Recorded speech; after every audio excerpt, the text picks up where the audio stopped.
मुलांच्या क्रिकेट खेळण्याच्या वादातून शिंदे गटाच्या सरपंचाला काठीने बेदम मारहाण, तर चौघाविरोधात गुन्हा दाखल.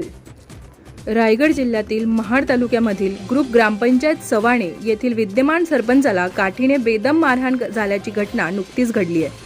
पोलिसांनी दिलेल्या माहितीनुसार मुलांच्या क्रिकेट खेळण्याच्या वादातून जाब विचारण्यासाठी गेलेल्या विद्यमान सरपंचाला शिवीगाळ करीत घरात घुसून काठीने बेदम मारहाण करण्यात आली आहे. तसेच पुन्हा अश्लील शिवीगाळ करीत तुला बघून घेतो अशी धमकी देण्यात आली आहे. सरपंच यशवंत पवार यांच्या डोक्याला गंभीर दुखापत झाल्यामुळे त्यांना महाड येथील ग्रामीण रुग्णालयात दाखल करण्यात आले असून महाड MIDC पोलीस ठाण्यात फिर्याद दिल्याने पोलिसांनी गुन्हा दाखल केला आहे.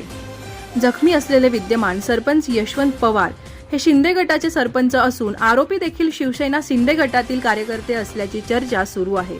आरोपी अरुण शांताराम मुकणे, गणपत शांताराम मुकणे, संदीप सुंदर मुकणे, गणेश पांडू पवार हे सर्व राहणार खैराट आदिवासी वाडी अशी चारही आरोपींची नावे असून या सर्व आरोपींविरोधात विविध कलमांतर्गत गुन्हा दाखल करण्यात आला असून पुढील तपास महाड MIDC पोलीस करत आहे.